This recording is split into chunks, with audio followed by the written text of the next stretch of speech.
안녕하세요. 저는 현재 서울에 살고 있고 결혼 1년 차가 된 신혼인 여자입니다. 인생을 살다 보면 별의별 일을 다 겪는다곤 하지만 작년 명절에 어이없는 상황을 경험해서 사연을 신청하게 되었습니다. 올해가 얼마 남지 않다 보니 다음에 다가올 명절이 벌써부터 기대가 되는데요. 그 이유는 제 밑으로 두 동서가 있는데 먼저 결혼 생활을 시작하고 있었어요. 그리고 둘 다 로펌 변호사로 활동을 하고 있는 중이죠. 둘째 동서가 먼저 둘째 시동생과 결혼을 했고 둘째 동서의 소개로 막내 시동생과도 결혼으로까지 이어지면서 두 동서의 사이는 더 돈독해지게 된 것 같아요. 남편과 결혼 전에 두 동서가 같은 대학 선후배 사이로 상당히 오랜 기간 친밀한 관계를 유지해 왔었다고 들었어요. 그래서 그런지 처음 남편과 결혼을 하기 위해 시댁에 인사를 드리러 갔을 때 두 동서가 서로 가까이 붙어 있는 모습을 확인할 수가 있었어요. 그런데 저를 바라보는 시선들이 약간 경계하는 것 같은 느낌이 들더라고요. 그런 눈빛들이 크게 신경이 쓰인 건 아니었는데 남편과 결혼을 하고 나서부터 두 동서의 행동들이 제 심기를 불편하게 만들었습니다. 서로 잘 지내면 좋겠지만 제가 시댁 집안의 큰 며느리로 들어오면서부터 두 동서들은 저에 대한 불만이 상당히 많았어요. 자신들이 그동안 만들어온 체계가 저로 인해 깨지게 되는 것처럼 느끼고 있는 듯 보였습니다. 두 동서들과 결혼 초부터 안 좋은 관계를 만들고 싶지 않아 최대한 친근하게 다가가려고 저 나름대로 노력을 했어요. 그런데 두 동서들과 친해지는 건 상당히 어려웠습니다. 일부러 대놓고 거리를 두면서 시댁에서 일상 대화하는 것 외엔 개인적인 말은 일절하지 않았어요.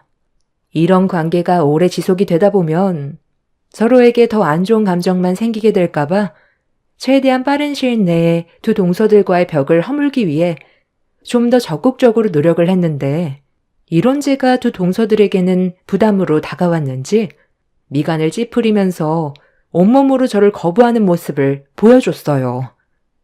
형님이 저희와 가까워지고 싶어 하는 건 알겠는데요. 굳이 그렇게 할 필요 없어요. 저희는 형님과 딱히 가까워지고 싶지 않거든요. 아버님 댁에 오면 그냥 조용히 할 일만 하고 돌아가세요. 아주버님이 우리 식구들 중에 제일 학벌도 떨어지고 능력이 없어서 본인 기준에 맞는 형님을 선택한 것 같은데 이 집 며느리로 들어오는 게 형님한테 어울린다고 생각하는 건 아니죠? 제가 형님이었으면 결혼 포기했을 것 같은데 아무리 눈치가 없어도 그렇지. 저희가 대놓고 싫어하는 티를 냈는데도 형님은 끝까지 아주버님과의 결혼을 강행하더라고요. 하긴 나이가 한 살 한 살 먹어갈수록 당연히 마음이 급하긴 하겠죠. 더 늦었다간 평생 노처녀로 살아갈 테니까요. 형님 입장 충분히 이해는 되지만 형님이 들어오기 전에는 집안 분위기도 상당히 좋았는데 형님이 새 식구로 들어오면서부터 모든 게 불편해져서 표정 관리가 잘 안 돼요. 사람은 수더분해 보이는데 머리는 든 게 없을 것 같아 집안의 격을 떨어뜨리는 것 같아서 그냥 다가오지 않았으면 좋겠어요. 큰 아주버님 하나도 감당이 힘든데 똑같은 사람이 한 명 더 들어왔으니 속 터지는 건 당연한 거죠. 저희 남편은 소아과 의사고 둘째 아주버님은 금융업에 종사하시는데 큰 아주버님은 반도체 설비 보수 일해서 우리에 비해 쥐꼬리만한 월급을 받고 있잖아요. 제 일주일 용돈벌이밖에 안 된다는 말을 들었을 때 큰 아주버님을 주변인들에게 제 체면이 있어서 소개를 시켜주고 싶지 않더라고요. 그 돈이면 평생 혼자서 사는 게 좋을 것 같아서 어머님한테도 집안의 격을 떨어뜨리게 되는 며느리감을 데리고 올 거니 결혼은 웬만하면 안 시키는 게 좋을 것 같다고 했었거든요. 그런데 아주버님이 갑자기 대형 사고를 치게 될 줄은 꿈에도 몰랐네요. 그러니까 동서들은 내가 이 집 며느리로 들어온 게 상당히 마음에 들지 않다는 거네? 동서들은 법조인인 변호사고 서방님들은 의사에 금융회사 다니고 있는데 나랑 결혼한 그이는 설비보수 엔지니어고 나까지 보잘것없는 인물이라 그래서 무시한다는 거지? 이제 감이 좀 잡혀요? 저희가 왜 가까이 하지 않으려 하는지요? 어느 정도 대화 수준이 맞아야 상대를 하죠. 그러니 제발 부탁인데요. 아버님 댁에서 모임이 가지게 되면 그냥 조용히 형님 할 것만 하고 돌아가세요. 그게 피차 서로 편한 거예요. 내가 이래서 법을 다루는 사람들을 그리 좋아하지 않아. 사자 직업을 가지고 있는 사람들 보면 쥐들이 뭐 좀 되는 인물인 줄 안다니까. 모두가 다 그런 건 아닐 테니 동서들은 다를 줄 알았는데 그건 내 생각이었네. 처음에는 두 동서들과 최대한 좋게 대화를 이끌어가고 싶었지만 법을 다루는 사람들이 윗사람을 대하는 행실이 너무 실망스러워서 저도 모르게 목소리 톤이 높아졌고 두 동서들과 안 좋은 대화를 주고받게 되었습니다. 제가 처음 시댁에 인사를 왔을 때 느꼈던 감정 그대로 두 동서들의 성격은 너무 날카로웠어요. 그리고 말끝마다 저희 남편을 무시하는 말들을 하는데 제가 남편과 결혼하기 전에는 동서들이 남편을 얼마나 무시하면서 살아왔을지 안 봐도 눈에 훤했습니다. 다들 적지 않은 나이를 먹었으면 나이값을 해야 되는데 하는 짓들이 애들보다 못해서 따끔하게 문제를 지적했어요. 제 말이 동서들도 기분이 안 좋았는지 목소리가 높아지자 시모가 주방으로 들어와 중재를 해주셨어요. 동서들은 주방으로 들어온 시모를 보자마자 저에 대한 불만을 쉬지 않고 쏟아냈어요. 어머님, 제가 뭐라고 했어요? 이 결혼 무조건 아니라고 했었죠? 제가 사람을 한두 명 만나는 것도 아니고 딱 보면 질이 좋은 사람인지 아닌지 단번에 알 수 있다고 했잖아요. 그래서 어머님이 며느리로 받아준다면 집안에 불화가 생기게 될 거라고 했는데 지금 보세요. 제 말이 딱 들어맞잖아요. 저도 형님으로 인정을 못하겠어요. 어느 정도 유식해야 대우를 해주지. 말귀도 못 알아듣는 무식쟁이를 제가 형님으로 받아줄 이유는 없죠. 그럼 나랑 너희 시아버지가 생각 없이 허락을 했다는 거니? 너희들이 얘기하는 걸 들어보면 그네를 며느리로 들인 게 잘못이라는 건데 이 결정을 누가 내렸니? 니들이 마음에 들지 않는다고 나까지 큰 며느리에게 안 좋은 감정을 만들 필요 있어? 내가 봤을 때 니들이 더 덜 떨어진 것 같은데 암만 법지식이 많으면 뭐해. 인성이 글러먹었는데 최근에 우리 집에서 몇 번 식사 모임을 가지는 동안 내가 유심히 지켜봐오면서 느낀 건 니들이 큰 며느리보다 지식적으로 배운 게 많다고. 은근히 무시하고 뭘 물어봐도 대답도 잘 안 하더라. 니들이 새로 들어온 큰 며느리를 대놓고 무시를 하는데 그럼 뒤에서 내가 안 볼 때 내 욕도 엄청 많이 하겠네. 아니, 무슨 말을 그렇게 하세요. 저희가 왜 어머님을 무시하는 말을 하겠어요. 며느리로 들어온 이후부터 지금까지 어머님 험담한 적 단 한 번도 없었어요. 네가 했는지 안 했는지 내가 두 눈으로 본 것도 아닌데 어떻게 믿을 수가 있겠니? 배운 사람일수록 행실을 조심해야 되는 거야. 한국 땅덩어리가 얼마나 좁은지 너희들도 잘 알고 있지? 한 달이 건너면 다 아는 사람들이야. 지금은 니들이 잘 나가고 부족함 없이 살아가고 있으니까 오만함이 생길 순 있겠지. 하지만 언제 어디에서 예기치 못한 상황에 도움이 필요할 수도 있는 상황이 생길 수도 있는 거다. 그때 니들이 생각 없이 저지른 사소한 행동들이 걸림돌이 될 수도 있다는 거 꼭 명심하거라. 시모가 목소리를 높이자 가족들 모두 주방으로 들어왔고 더 커질 뻔했던 상황은 그렇게 정리가 되었습니다. 시모가 동서들 편에 서서 얘기해 주는 게 아닌 중립 위치에서 잘잘못을 따지고 들어가자 동서들은 그런 시모의 모습을 보고 기분이 많이 상했는지 표정 관리가 되지 않고 있었지만 저는 시모의 말이 100번 맞는다고 생각했어요. 지금은 잘 나가는 듯 보여도 나중에 예기치 못한 상황에서 자신이 무시했던 사람에게 도움을 받게 되는 일이 있을 수도 있기 때문에 항상 겸손해야 된다는 걸 동서들에게 알려줬는데도 시모의 말에 불만만 가득했던 동서들은 그날 이후부터 시댁에 모임이 있을 때면 핑계를 대고 오지 않았어요. 동서 둘 다 똑같은 행동을 보이게 되자 시모는 심기가 많이 불편해지셨는지 얼마 뒤 다가온 추석 명절 때 동서들의 잘못된 행실을 바로잡기 위해 엄청난 결정을 하셨습니다. 어머님, 이게 다 뭐예요?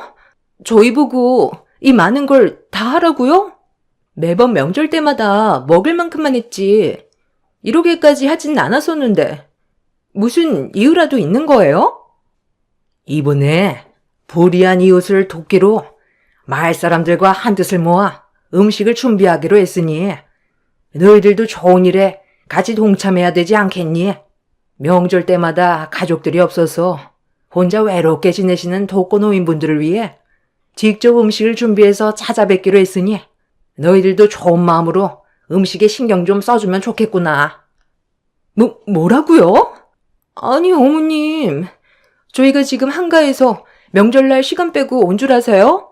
오늘도 올까 말까 고민하다가 한동안 찾아뵙지 못해서 어쩔 수 없이 시간 쪼개서 온 거라고요. 저는 어머님이 준비해 주신 음식을 맛있게 먹고 돌아갈 생각이었지.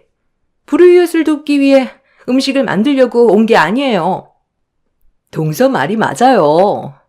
저희가 언제 명절 음식 준비한 적 있었어요? 저희가 오기 전에 어머님이 전부 다 준비해 주셨잖아요. 그런데 갑자기 왜 안 하던 행동을 하실까? 어머님이 이러시는 거 적응도 안 되지만 다른 사람 보는 것 같아 기분이 별로 안 좋아요. 그냥 저희 친정으로 돌아갈게요. 가족 모두가 붙어서 하기로 했는데 니들만 빠지겠다고? 그동안 오냐오냐 해줬더니 시애미 말을 아주 개똥으로 듣는구나. 당장 옷 갈아입고 나오지 못해. 엄마, 잠깐만요. 이럴 계획이었으면 저희한테 먼저 얘기 좀 해주지 그랬어요. 저희가 간단하게 식사만 하고 돌아갈 생각이었는데 갑자기 음식을 준비하라고 하니까 얼마나 당황스럽겠어요. 야무진 형수님 계시는데 혼자서 하시라고 하고 저희는 그만 돌아가 볼게요. 어차피 당장 먹을 음식도 없는 거잖아요. 내가 분명히 여기 있는 음식들 전부 다 같이 만들어서 불의한 이웃을 돕기로 했다고 했을 텐데 지금 장난하는 걸로 보이니? 두 번 얘기하게 하지 말고 시간 없으니까 서둘러 음식 준비해라. 다른 건 내가 할 테니 너희들은 준비되어 있는 식재료로 전만 부치면 된다. 당신 애들 데리고 일회용 용기 좀 사와봐요. 시모가 낮게 깔린 목소리로 분위기를 조성하자 두 동선의 애들도 눈치는 있는지 더 이상 얘기하다간 문제가 생길 것 같아 불만 섞인 표정으로 음식을 만들기 시작했어요. 그런데 잠시 뒤 시모에게 전화 한 통이 왔고 잠깐 자리를 비워야 할 것 같다면서 금방 올 거라고 급하게 밖으로 나가셨는데 그 순간 두 동서가 들고 있던 뒤집개를 바닥으로 패대기 쳐버렸어요. 저는 두 동서를 무시하면서 묵묵히 전을 부치고 있는데 두 동서가 나누는 대화에 기분이 안 좋아지기 시작했고 참다 못한 저는 동서들에게 시모가 오기 전에 서둘러 음식을 마무리하자고 했는데 그 순간 제 기분을 상하게 만든 한마디를 듣게 되었어요. 진짜. 정말 못해 먹겠네? 아니 어머님, 정말 왜 그러시는 거야? 원래 저런 성격 아니었는데 형님이 들어오면서부터 정말 이상해지셨어. 우리한테 그동안 찍소리도 못했으면서 갑자기 왜 저러시는 거야? 평소에 봉사활동을 했으면 그냥 그러려니 했겠는데 지금까지 봉사활동하는 거 한 번도 본 적이 없는데 무슨 바람이 불어서 이 많은 음식들을 전부 다 준비하라는 건지 아무리 생각해봐도 이해가 안 된다니까. 동서는 어머님 행동에 대해 이해가 돼? 동서도 납득 안 되지? 전혀 이해가 안 되죠. 저희가 그동안 어머님한테 바친 게 얼마인데 매번 얼굴 볼 때마다 용돈 챙겨드리면서 며느리가 할 수 있는 최선을 다했는데 결국 돌아오는 건 제 손에 들린 뒤집개밖에 없네요. 다음부터는 어머님 전화도 안 받을 거예요. 그냥 오지 않는 게 속 편하겠어요. 이건 타인에 대한 배려가 없는 행동이고 강제 노동을 시키는 행위이기 때문에 형법 제67조로 다스려야 되는 거 아니에요? 형님 생각은 어때요? 형법 제62조로 다스리기에는 죄질이 안 좋잖아요? 당연히 형법 제67조가 적합하지. 며느리로 들어왔다고 무조건 강제노동 시키는 건 잘못된 거고 그에 따른 처벌을 무겁게 내려야 된다는 거에 나도 100번 동의하지. 우리나라 법은 너무 물러 터졌어. 며느리를 너무 우습게 한다니까. 우리가 법을 다루는 변호사인 걸 완전히 잊어버리셨나 봐. 그런데 제 얼굴에 뭐 묻었어요? 아니, 왜 그렇게 쳐다보세요? 아, 우리가 무슨 말을 하는지 못 알아들어서 그런 거구나? 저희 법조인끼리 나누는 대화니까 형님은 그냥 조용히 전이나 붙이세요. 저희가 하는 얘기 귀 기울여봤자 형님은 어차피 알아듣지도 못해요. 무식하면 몸으로라도 때워야 어머님한테 사랑을 받지 않겠어요? 열심히 노력하는 모습이 아주 보기 좋네요. 계속 땀 흘리면서 열심히 전 붙이세요. 저희는 할 만큼 했으니 여기까지만 하고 좀 쉬어야 할 것 같네요. 동서, 우리 잠깐 바람 좀 쐬고 올까? 아유, 좋죠. 머리가 나쁘면 몸이 고생한다더니. 큰형님 인생도 참 불쌍해요. 먹고 살기 위해 사업한다고 발버둥 치는 것 같은데 입에 풀칠할 정도의 돈벌이는 되세요? 돈이 되겠니? 아무리 알고 기어봤자 우리를 어떻게 따라와. 사업을 크게 하는 것도 아니고 손바닥만하게 가게 하나로 돈벌이가 되겠어? 내가 그동안 계속 참고 있었는데 니들 도대체 뭘 믿고 그렇게 설치는 거야? 변호사가 엄청 대단한 직업인 줄 아는데 그래봤자 로펌에 소속되어 있는 직원 나부랭이 아니야? 월급 받아먹고 사는 주제에 뭐가 그렇게 잘나서 윗사람에 대한 예의는 조금도 찾아볼 수가 없네. 정말 내가 이런 말까진 안 하려 했는데 쬐깐한 후배년들이 선배 앞에서 방금 뭐라고 그랬어? 형법 62조? 이깟 일 좀 시켰다고 어머님을 재판에 세우겠다는 거야? 뭐야? 니들 서울법대에 나왔다고 했지? 몇 학번이야? 내가 너희들 까마득한 선배야. 법대 나와서 이렇게 살고 있는 모습을 보니까 아주 우스워 보이지? 어머님이 전에 뭐라고 하셨어? 대한민국 땅덩어리가 손바닥만 하기 때문에 행실을 똑바로 해야 된다고 하지 않았어? 그런데 너희들은 눈앞에 보이는 겉모습만 보고 사람을 판단해? 그러고도 너희들이 법조인이냐? 내가 웬만해선 서울법대 나왔다는 얘기를 하지 않으려 했는데 니들 하는 행동들이 우리 학교를 먹칠하는 것 같아서 도저히 그냥은 못 넘어가겠다. 저도 처음에는 법조인의 꿈을 키웠습니다. 그 이유는 딱 하나였어요. 변호사가 돼서 대형 로펌에 들어가 많은 돈을 벌고 싶었고 남들의 부러움의 대상이 되고 싶었습니다. 그런데 시간이 지날수록 제가 가는 길이 원하는 길인 건가 싶더라고요. 법을 좋아하고 변호사가 꿈인 사람들도 있겠지만 그때 당시 제 주위에서만 봐도 돈도 잘 벌고 사회에서 변호사라고 하면 인정받고 살 수 있어서 선택하는 사람들이 대부분이었습니다. 그리고 로스쿨 졸업도 하지 않은 친구들이 벌써부터 변호사 된 것 마냥 거만해져서 타인을 무시하고 법으로 상대를 누르려는 모습들을 보니 저도 나중에 그런 사람이 되어 있을까봐 두렵기도 했어요. 배우면 배울수록 저와는 맞지 않는다는 걸 느끼게 되었고 돈이 되지 않아도 하고 싶은 일을 하면서 사는 게 좋을 것 같아 대학을 졸업 후 큰 결정을 하게 되었고 가족들 모두 제가 법조인이 되지 않겠다고 하자 난리가 났었죠. 저희 집안의 유일한 희망이었고 장녀였기 때문에 저에게 거는 기대가 상당했었는데 힘들게 대학교를 졸업까지 했으면서 로스쿨에 들어가지 않겠다는 말에 부모님께서는 쓰러지셨습니다. 하지만 저는 가족이 원하는 삶을 살기보단 제가 원하는 삶을 살고 싶었어요.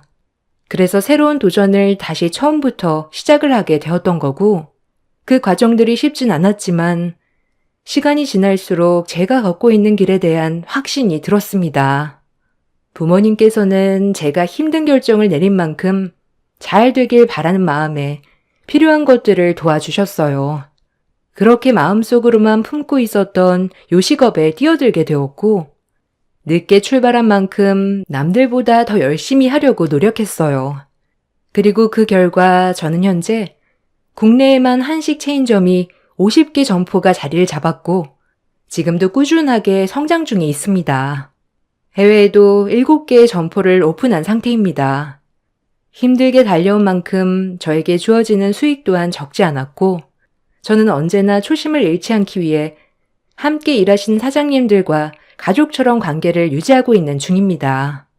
제가 만약에 변호사가 돼서 로펌에 들어가 월급 받는 위치에 있었다면 분명 한계가 느껴졌을 테고, 더 이상의 성장이 멈췄을 때 오는 만족감과 성취감이 없어서 직업에 대한 즐거움이 많이 떨어졌을 거예요.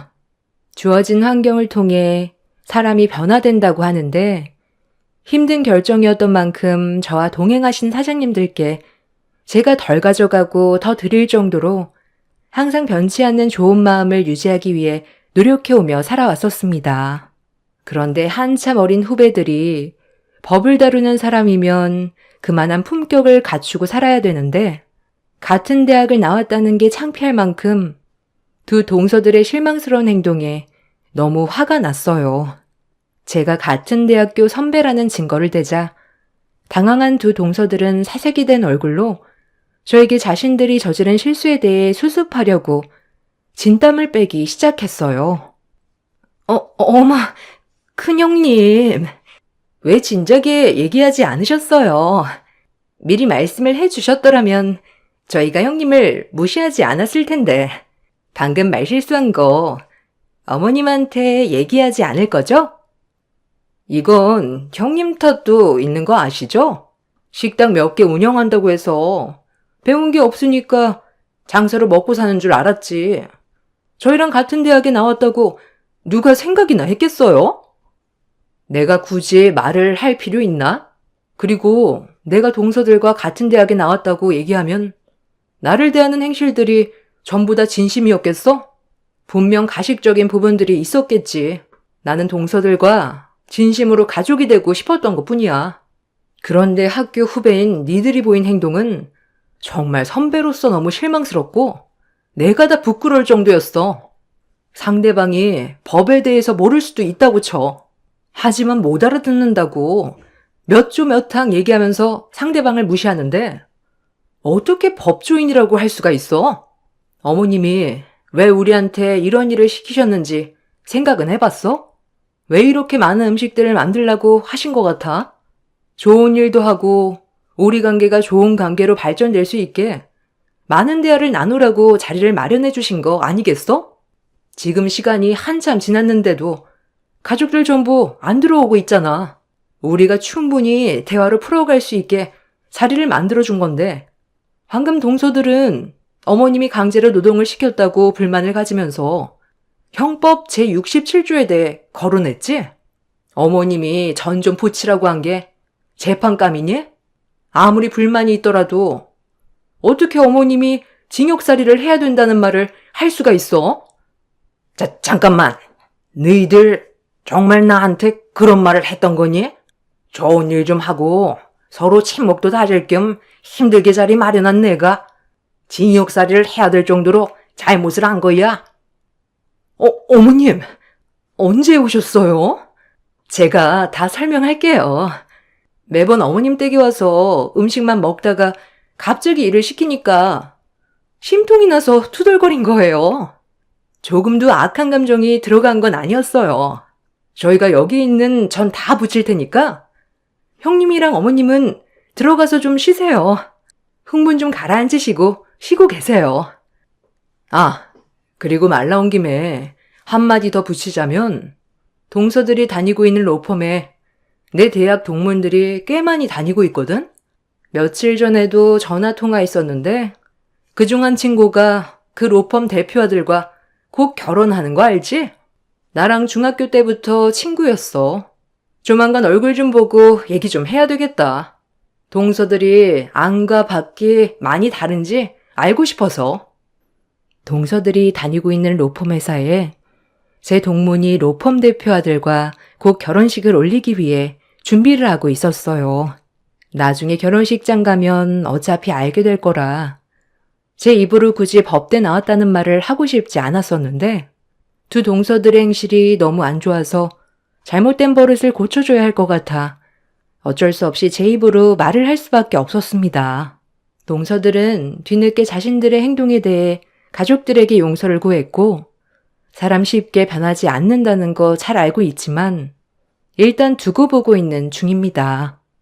그날 이후 두 동서들은 틱소리하지 못하고 시모가 시키는 일이면 적극적으로 움직이고 있어요. 그리고 깍듯하게 예의 바른 행동을 보이고 있습니다. 속으론 어떻게 생각하고 있는지 모르겠지만 두 동서들의 못된 버릇들을 계속 지켜만 봤다면 아마 집안은 풍비박산이 났을 수도 있을 거예요. 저는 옳은 결정을 내렸다고 생각합니다. 두 동서들과 앞으로 좋은 관계를 유지하면서 살고 싶지만 사람 다루는 일이 쉽지 않다는 거 알기 때문에 여러 가지로 걱정도 되긴 합니다. 상황상 속내를 숨기고 있는 것 같긴 한데 동서들보다 잘난 사람들이 많다는 걸 알려주고 싶어요. 사람은 죽을 때까지 배워야 한다잖아요. 제 사연을 들어주신 분들께서도 분명 주변에 소위 잘 나가는 직업군을 가지신 분들이 많이 계실 텐데 오만한 사람들과는 거리를 두셨으면 좋겠어요. 그 사람들과 가까이 해봤자 이득되는 것도 없고 오히려 상처받게 되는 일이 훨씬 더 많습니다. 제 사연 들어주신 분들 날씨가 많이 추워졌는데 건강 유의하시고 오늘 하루도 힘내시길 바랍니다. 감사합니다. 안녕하세요. 평택에 사는 50대 여성입니다. 찬바람으로 날씨가 오락가락 추워질 때는 언제더니 이제는 완연한 여름이 돼버렸네요. 5월 중순인데 한낮에도 30도가 기본인 날씨를 보니 여름이 왔다고 해도 될 만큼 무더워진 날씨에 깜짝 놀라는 요즘입니다. 갑자기 찾아온 더위에 지치시지 마시고 모두들 건강 조심하셨으면 좋겠네요. 이렇게 사연을 올리는 이유는 간절한 마음을 담아 아들에게 전하고 싶은 말들이 있어서 용기를 내어 올리게 됐습니다. 어쩌다가 아들과 이런 관계가 됐는지 함께 행복하게 살아도 부족한 시간들인데 서로 표현하는 게 서툴다 보니 오해도 많이 쌓인 지난 날들이 떠오르면서 늦기 전에 마음을 터놓아야겠다는 생각을 했고 이렇게 사연을 올려봅니다. 못난 엄마 때문에 항상 아들에게 미안한 마음뿐이네요. 저와 아들에 대한 사연을 늘어놓기 위해서는 15년 전 아이 아빠가 세상을 떠난 날로 돌아가야 할 것 같습니다. 아이 아빠는 암투병을 했었고 3년 정도 투병 생활을 하다 세상을 떠나고 말았죠. 저와 아들은 병간호로 인해 많이 지친 상태였습니다. 아들은 아픈 아버지를 보면서 의사의 꿈을 가졌고 보란듯이 의과대학에 합격해 저희 집의 자랑이 되었어요. 하지만 그 모습을 아빠가 보고 가지 못해서 너무나 안타까웠고 앞으로 자랑스러운 아들을 위해 제가 무엇을 해줘야 할지 기쁘기도 했지만 막막하기도 했습니다. 공부하기 위해 금전적으로 부족함 없이 해주고 싶어서 직장을 다니면서 투잡으로 알바를 시작했고 오전에는 회사를 다니면서 6시 이후에는 파트타임으로 빵집에서 알바를 시작했어요.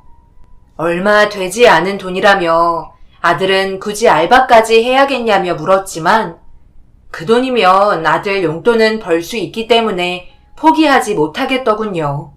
아들에게는 아는 지인이 급하게 부탁한 거라 잠시만 하겠다고 하면서 빵집 알바를 시작했습니다. 아이 아빠가 세상을 떠나고 난 후 시댁과는 연락이 점점 소원해졌고 어머니는 자신의 아들이 죽은 것에 대한 원망을 저에게 하셨어요. 1년에 한 번씩 돌아오는 남편의 제사에만 얼굴을 비추셨고 그때만 되면 한동안 앓는 게 일상이 되었습니다. 그나마 마음씨 착한 서방님 내외가 있어서 어머니의 모진 말도 이겨낼 수 있었죠. 남편의 제삿날이면 어김없이 서방님 내외와 집에 오신 어머님은 반찬부터 집 살림까지 빼놓지 않고 짚으시며 잔소리를 늘어놓으셨고 그날 역시 넘어가는 일 없이 면전에 타박을 주셔서 더 이상 어머님의 말에 참지 못해 화를 내며 대들고 말았습니다. 우리 의사들 채우기는 아직 집에 안 온 거야? 저번에 보니 얼굴이 반쪽이 됐던데 너 애한테 밥은 꼬박 챙겨주니? 우리 장손주가 이제는 대학생인데 아빠 없이 앞으로 살아갈 일들 생각하면 내가 자다가도 펄떡 눈이 떠져. 네가 우리 아들 살아있는 동안 집에 한 게 뭐냐? 매일 집에서 논 것밖에 더 있어. 허구한 날 아프다며 병원 가거나 동네 아줌마들이랑 수다 떨면서 시간 때우질 않나. 가장이라고 일 열심히 한 우리 아들은 이 세상에 없고 세상 떠나게 한 것 말고는 네가 우리한테 한 게 뭐 있냔 말이야. 어머니, 정말 해도 너무 하시네요. 제가 왜 재욱이 아빠를 위해 한 게 없어요? 3년 동안 매일 병수발 들었고 암 발견하기 전에도 별탈 없이 저희 세 식구 행복하게 잘 살았어요. 지금도 재욱이 아빠만 없을 뿐이지 잘 지내오고 있고요. 어머님 자식 귀하듯 저도 제 자식 귀해서 어디 나가서 아빠 없이 잘한다는 소리 듣지 않게 하려고 열심히 일하면서 부족함 없이 해주려고 노력하고 있다고요. 1년에 한 번 남편 제삿날 얼굴 보는데 꼭 말씀을 그렇게 하셔야 해요. 저 어머니 한 번씩 왔다 가시면 일주일을 두통에 몸살 날아요. 어머니 아들 잃고 매일 밤 힘들어 하시는 거 너무 잘 알고 이해하겠는데 저도 20년 함께 산 남편을 잃었어요. 어머님만 힘들고 슬픈 게 아니고 저도 힘들다고요. 제가 그렇게 마음에 안 드시면 이제 각자 제사를 지내든지 이렇게는 더 이상 얼굴 붉히고 싶지 않네요. 어머니에게 그동안 쌓인 걸 모두 풀면서 눈물을 흘리며 그날 남편의 제사는 그렇게 마무리 지어졌습니다. 다음날 서방님한테 전화가 왔는데 오히려 서방님은 그동안 어머니 상처만 들어봤지 형수 상처는 생각하지 못했다며 되려 미안하다고 했어요. 저도 어머니한테 서운한 게 있어서 참다 못해 터놓았다며 서방님께 면목 없다 했고 서방님은 어머니는 화가 풀렸으니 다음에 식사 자리 한번 마련하겠다며 전화를 끊었습니다. 서방님은 원단 사업을 크게 했고 남들이 말하길 돈을 긁어 모은다는 표현을 하며 서방님을 부러워하는 사람들이 많았어요. 그만큼 여유 있는 삶을 사는 서방님은 남편이 살아있을 동안에도 암투병을 할 때 금전적인 지원을 아끼지 않아줬습니다. 요즘도 가끔 아들한테 용돈을 준다고 들었는데 항상 고마운 마음이 있었죠. 남편이 없는 하루하루를 외로움이 뭔지도 모를 만큼 아둥바둥 살다 보니 주변에는 어느새 아는 사람들이 많아졌고 혼자인 저에게 친구를 소개해준다는 지인들이 많았습니다. 하루는 너무나 거절하기 힘든 상황이 오면서 결국 지인을 통해 남자친구를 소개받고 말았어요. 저녁 식사만 하고 헤어지려 했지만 동갑이었고 서로 배우자와 사별한 공통점이 있어서 마음을 쉽게 터놓을 수 있게 되었죠. 그렇게 시간을 두며 천천히 서로에 대해 알아가면서 애인 사이로 발전했고 재혼이라는 말이 오가는 상황까지 가게 되었습니다. 남자 쪽에서는 적극적으로 재혼 의사를 밝혔지만 아들의 의사 공부에 행여 방해가 될까봐 계속 둘러대며 재혼에 대한 이야기를 회피하며 지내는 날들이었어요. 그런데 하루는 함께 저녁을 먹는 식당에서 아들과 딱 마주치는 일이 생겼는데 너무나 미안하고 창피해서 식당을 박차고 나간 아들을 붙잡아 세워 변명 같은 말들을 늘어놓았습니다. 이미 팔짱을 끼고 다른 남자와 있는 모습을 본 아들은 상처를 많이 받은 것 같았어요. 길 한복판에서 아들의 울음 섞인 말소리가 커졌고 그런 아들을 말없이 눈물로 바라볼 수밖에 없었습니다. 재우가, 아까 엄마랑 같이 있었던 분은 엄마 친구인데 일 끝나고 그냥 저녁 먹으러 온 거야. 너 집에 있을 거라더니 친구랑 밥 먹으러 나왔어? 엄마한테 전화하지 그럼. 같이 먹었을 텐데. 그 아저씨랑은 그냥 친구야. 오해하지 마. 엄마는 남자 사람 친구랑 팔짱을 껴? 난 여자 사람 친구랑 그러지 않거든. 엄마가 이렇게 개방적인 줄 이제야 알았네. 아빠 보기 부끄럽지 않아? 엄마가 나 혼자 키우면서 힘든 거 아는데 이런 모습은 보여주면 안 되잖아. 아빠가 아무리 이 세상에 없어도 함께 살아온 세월이 있는데 어떻게 그래? 진짜 이 상황이 너무 화나는데 할머니한테 그렇게 큰 소리 치며 아빠 그립다고 보고 싶다고 한 적도 있으면서 그 말 다 거짓말이었네. 진짜 쪽팔려서 앞으로 할머니랑 작은 아빠 얼굴을 어떻게 봐? 엄마도 결국 별반 다르지 않아. 이 사실 할머니나 작은 아빠도 아셔? 그래, 이왕 이렇게 된 거 아까 본 아저씨랑 엄마 진지하게 만나고 있어. 너한테도 그렇고 작은 집 식구들한테 면목 없는 거 아는데 엄마 한 번만 이해해주면 안 될까? 엄마한테는 우리 아들이 제일인데 엄마도 사람이고 여자라서 혼자서 감당하기 힘든 부분이 너무 많아. 그런데 아저씨가 그동안 알게 모르게 엄마한테 힘이 돼주더라고. 그러면 안 되는 거 알지만 엄마도 그동안 아빠 없이 너무 힘들었어. 내가 무슨 말을 해도 엄마를 용서할 수 없겠지만 어쩔 수가 없었어. 아빠한테 너무 미안한데 산 사람은 이렇게 살아가야 하지 않겠니? 엄마가 잘했다는 건 아닌데 조금만 아들이 이해해줄 수 없을까? 이해? 뭘 이해해달라는 거야?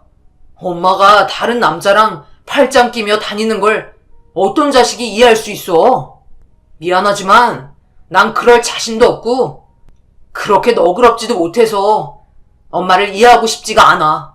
어떻게 이해해달라는 말이 나올 수 있어? 미안하다고 다시는 그러지 않아야 한다고 해야 하는 거 아니야? 나는 아빠가 없는 이유로 단 한 번도 엄마가 아빠 아닌 다른 사람을 만날 수 있을 거란 생각을 해보지 못해서 지금 너무 혼란스럽고 당황스러워서 힘드네. 이런 내가 이기적일 수도 있는데 나한테 어떻게 엄마를 이해해달란 말이 나와? 혹시 저 아저씨랑 살 거야? 알아. 네가 얼마나 놀랐을지. 엄마도 이렇게 놀랐는데 넌 오죽하겠니? 아들만 허락하면 엄마는 함께 살고 싶은데 아저씨가 아빠 역할을 할 수 없겠지만 네 앞길에 도움이 될 거야. 요즘 아저씨 하는 사업이 있는데 그것도 잘 되고 있어. 꼭 그런 것만은 아니지만 엄마가 많이 위로를 받고 있어서 너도 좋게 생각해주면 좋겠지만 재욱이 네가 원하지 않으면 엄마도 그럴 생각 없어. 엄마가 자꾸 이기적이게 되네. 정말 미안해 아들. 이미 마음이 갔네. 내가 반대한들 저 아저씨 안 만날 것도 아니고 엄마 마음대로 해.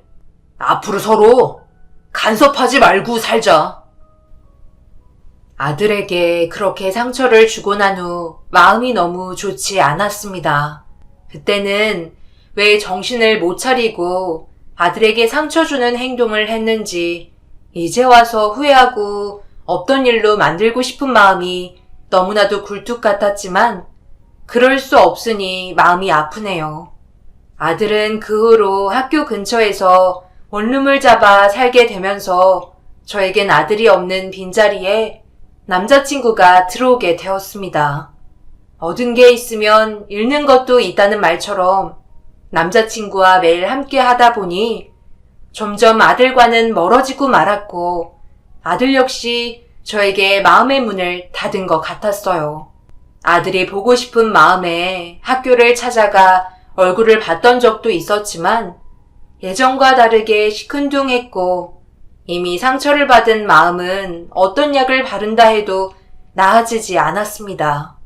그렇게 시간이 흐르며 아들과 떨어져 사는 것에 익숙할 때쯤 저에게 큰 사건이 일어나게 되었고 그 계기로 한동안 힘든 나날을 보내게 됐네요.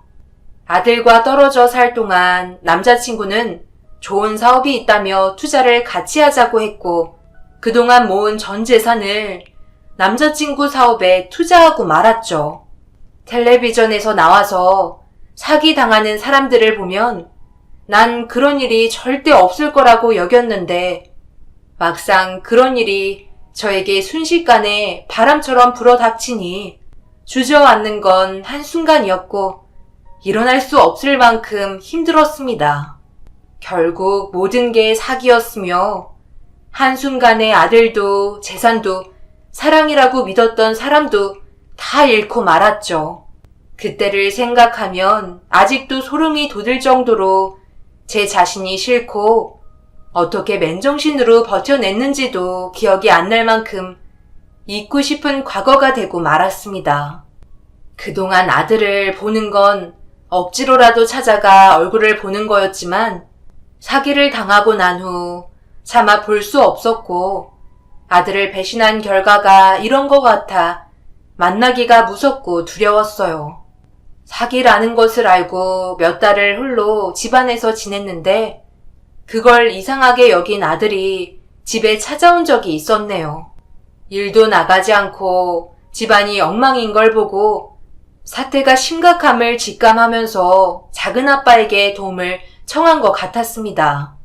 얼마 지나지 않아 서방님이 만나자는 연락이 왔고 약속 장소인 카페로 나가게 됐어요. 서방님은 대충 아들에게 상황을 전해 들은 건지 저에게 한 가지 제안을 해줬는데 전 그 제안을 받아들이기로 했습니다. 형수님, 도대체 일이 어떻게 된 거예요? 그동안 연락이 없으셔서 잘 살고 계신 줄 알았는데 최근에 재욱이한테 연락이 와서 알게 됐어요. 어떻게 그런 일을 겪으시고 연락 한번 안 하실 수 있어요? 형님에 대한 의리도 있고 20년을 가족처럼 지냈는데 당연히 저한테도 알려주셨어야죠. 몸은 괜찮으세요? 경찰에 신고는 했고요. 재욱이가 뭐래요? 서방님한테 어떻게 말할 수 있어요? 제가 미쳤었나 봐요. 왜 그런 짓을 했는지 지금도 꿈 같아요. 재욱이는 시간이 용서해 줄 겁니다. 아직 어리잖아요. 어른들을 이해할 나이가 아니라 지금은 반항할 수 있어요. 형수님은 너무 마음 쓰지 마시고 빨리 일어나실 생각부터 하세요. 제가 형수를 형 다음으로 잘 알면 알았지. 형수 그렇게 못된 사람 아니에요. 그동안 혼자서 힘드셨을 거 생각하니까 제 마음이 다 아프네요.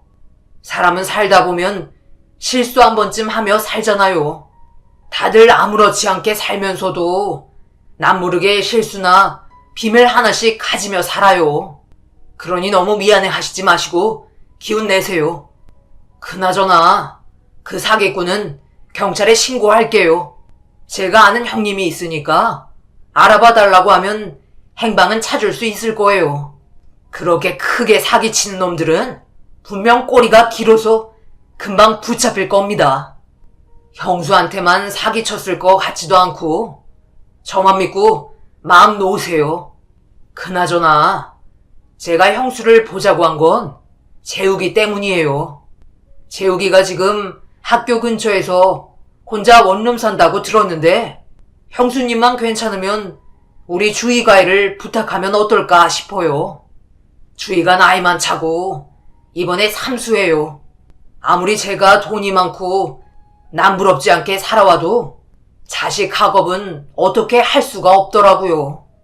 주희도 욕심이 많은지 꼭 명문대만 고집하고 난감해요.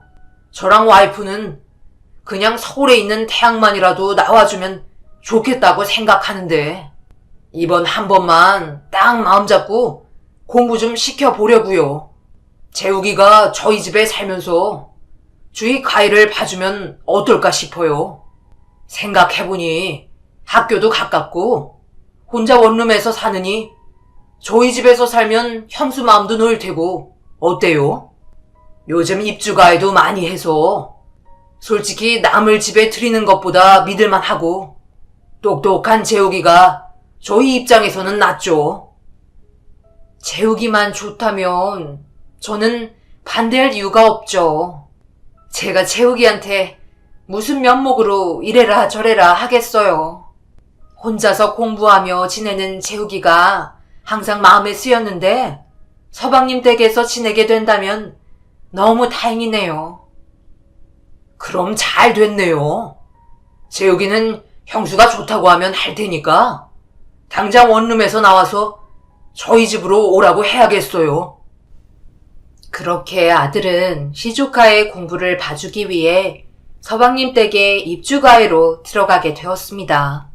가끔 전화통화를 하며 안부를 물으며 지냈고 부쩍 몸이 안 좋아져서 물리치료를 정기적으로 다니며 일을 다시 시작했네요. 그렇게 시간이 흐르니 마음의 안정을 많이 되찾을 수 있었습니다. 시간이 용서해 줄 거라는 서방님의 말처럼 재욱이는 예전보다는 한결 저에게 마음의 문을 연 듯 보였고 전에는 제 전화가 오면 일부러 받지도 않았는데 요즘은 가끔 안부 문자나 전화를 하는 시간들이 길어졌어요. 다시는 잘못된 행동으로 아들에게 상처를 주고 싶지 않아 실수 또한 하지 않기 위해 새롭게 시작하는 마음으로 살았네요. 어느 날 일을 하고 있는데 아들한테 전화가 왔는데 먼저 전화하는 일이 없었던 터라 살짝 겁이 나서 전화를 받은 적이 있었습니다. 아들은 저에게 시간을 내서 자신이 있는 서울로 한번 오라며 퉁명스럽게 말을 건넸고 제 안부를 물으며 전화기 너머로 들려오는 한마디 한마디에 마음이 아프고 미안해서 눈물을 흘리고 말았습니다. 언제 시간 내서 서울 한번 와요. 작은 아빠랑 작은 엄마한테도 말해둘 테니까 하루 정도 자야 될 거예요. 무슨 일인데? 내가 가서 자도 되나 모르겠다. 별일 아니면 그냥 얼굴만 보고 내려와도 돼. 오래 걸리니? 건강검진 때문에 그래요. 아직 그런 거 한 번도 안 받아봤죠? 엄마 저번에 겪은 사건 이후로 계속 몸 안 좋아져서 걱정했는데 작은 아빠가 최근에 검사 받았다고 엄마도 해보는 게 좋을 것 같다고 해서 전화한 거예요. 고마워 아들. 엄마 엄청 밉지? 이렇게 된 게 아들한테 못되게 굴어서 벌 받는 것 같다. 정말 미안해. 엄마, 뭔가 오해한 것 같은데 나 엄마 용서 안 했어요. 지금은 작은 아빠 도움 없이는 학교 졸업도 힘들 것 같고 당장 사는 것도 힘드니까 죽은 듯이 작은 아빠가 하라는 대로 하는 거야. 엄마는 내가 입주가에 하는 게 정말 좋아서 하고 있는 것 같아? 여기서 내가 얼마나 눈치 보며 사는지 알기나 해? 내 공부하는 시간도 힘든데 주희 공부까지 맡아서 해줘야 해. 주희가 이번에 대학 못 붙으면 내가 무슨 얼굴로 작은 아빠를 볼 수 있겠어. 그동안 우리한테 해주신 게 얼만데 어떻게 해서든 주희 학교 붙게 만들어야 하잖아. 내 공부 포기하면서까지 주희한테 매달리고 있다고. 이 모든 게 엄마 때문인 거 알아? 그때 왜 그런 선택을 해서 이렇게 상황을 안 좋게 만드냔 말이야. 엄마는 전혀 그런 줄 몰랐어. 네가 좋아서 주희 가에 맞는다고 한 줄 알았지. 그리고 혼자 사는 것보다 친척 집에서 사는 게 마음에 놓일 것 같아서 허락한 거야. 많이 힘들면 그 집에서 나와. 엄마가 어떻게 해서든 원룸 보증금 마련해 볼게. 이제 와서? 무슨 수로 보증금을 만들어? 엄마 버는 거 엄마 생활하는데 쓰는 것도 벅차면서 마음에도 없는 소리 하지 마. 엄마라면 당연히 아들이 친척집에서 사는 게 눈치 보일 거란 생각 안 해봤어? 다시 대입 치르는 기분이라고. 주희 이번에 떨어지면 모든 원망이 나한테로 올 거라는 생각은 안 해봤냐고. 내가 얼마나 부담을 가지며 매일 살얼음판을 걸으며 지내는 줄 엄마는 모를 거야. 원룸에서 혼자 살 때는 그나마 자유라도 있었지. 학교 아니면 집인데 집 와서 다시 공부시키고 주말도 제대로 쉬지도 못해. 주희 공부시켜야 돼서 거의 내 스케줄이 없다고. 아들의 입장에서 생각해 내린 결정이었는데 아들은 알게 모르게 작은 아빠한테 빚을 졌다고 생각하며 자신이 그 빚을 갚아야겠다는 마음을 먹었더군요. 시조카인 주희가 대학을 못 가게 되면 그 원망이 아들한테 올 거라는 건 생각지도 못했어요. 물론 서방님이 그렇게까지는 안 하겠지만 도움을 많이 받은 입장에서 뭐라도 보답을 드리고 싶은데 그 방법이 시조카 대학을 붙게 하는 것일 테고 아들이 느꼈을 부담감이 상당했을 것 같아 마음이 아팠습니다. 하지만 당장 그 집에서 나와도 엄마로서 해줄 수 있는 게 없었기 때문에 결국 전 아들을 위한답시고 제 짐을 덜기 위해 입주가해를 시킨 게 돼버린 거죠. 그렇게 생각하니 아들에게 또 한 번 미안해졌고 하루빨리 돈을 벌어 아들을 서방님 댁에서 나오게 해야 했기 때문에 며칠 후 건강검진을 받기 위해 서방님 댁에 들려서 하루 정도 신세를 져야 했습니다. 아들은 제 얼굴이 보기 싫었는지 그날 친구 집에서 잔다며 들어오지 않았고 아들 방에서 잠을 청했네요. 서방님 식구들은 너무나 완벽하게 잘 해주었는데 오히려 부담이 갈 정도로 배려해줘서 불편할 정도였어요. 이런 기분으로 매일 있을 아들을 생각하니 너무나 미안했어요.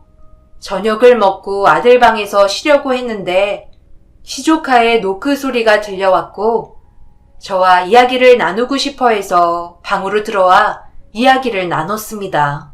어린 시조카는 그동안 아들이 어떻게 지냈으며 여자친구가 있는 이야기부터 사소한 것까지 다 이야기해 주었어요. 시간 가는 줄 모를 만큼 즐겁게 지나갔고 시조카 입에서 그동안 몰랐던 아들에 대해서 듣게 되자 새삼 놀라우면서 엄마로서 반성을 많이 하게 되는 시간이었죠. 정말 많이 컸다. 재욱이랑 어렸을 때 매일같이 놀면서 자랐는데 언제 이렇게 예쁜 아가씨가 된 거야? 요즘 공부하기 힘들지? 재욱이가 잘 가르쳐주는지 모르겠다. 이번에 꼭 대학 붙어서 주희도 하고 싶은 거 해야지. 재욱 오빠 엄청 자상해요. 주말에는 오빠네 학교 도서관에 가서 공부하는데 오빠 인기 엄청 많은 거 큰엄마는 모르시죠? 공부하고 있으면 꼭 한 번씩 음료수 갖다 주거나 후배들이 와서 커피 마시자고 꼬셔요. 그래서 제가 옆에 딱 달라붙어서 오빠 뭐 하냐면서 일부러 여자친구인 척 해주고 있어요. 솔직히 친척이라서 아쉽지. 오빠 같은 사람만 옆에 있으면 공부 안 하고 그냥 시집 가고 싶어요. 그런데 오빠 같은 사람이 옆에 없어서 이렇게 공부 열심히 하고 있잖아요. 제 주변만 봐도 재욱 오빠 소개시켜달라는 사람들이 얼마나 많은데요. 우리 재욱이가 그렇게 인기도 많고 공부도 잘 가르쳐주나 보구나. 그런데 큰엄마가 짐인 것 같아 미안해지네. 왜 큰엄마가 짐이에요? 재욱 오빠 공부시켜서 대학 붙고 우사까지 만들어 놓은 거 다 큰엄마가 한 거예요. 오빠가 또 쌀쌀맞게 대해서 그러시죠? 그거 괜히 그러는 거예요. 한 번은 몰래 오빠가 큰엄마랑 전화한 거 엿들은 적이 있는데 전화 끊고 엄청 후회하는 것 같았어요. 그리고 가끔 오빠 핸드폰 보면 큰엄마한테 문자 쓰다가 못 보내고 임시 저장된 문자들 얼마나 많은데요. 오빠가 표현하는 게 서툴러서 그렇지 분명 큰엄마를 얼마나 사랑하는지 몰라요. 제가 보장해요. 시조카의 용기 나는 말 덕분에 그날 밤 아들 방에서 푹 잠을 잘 수 있었습니다.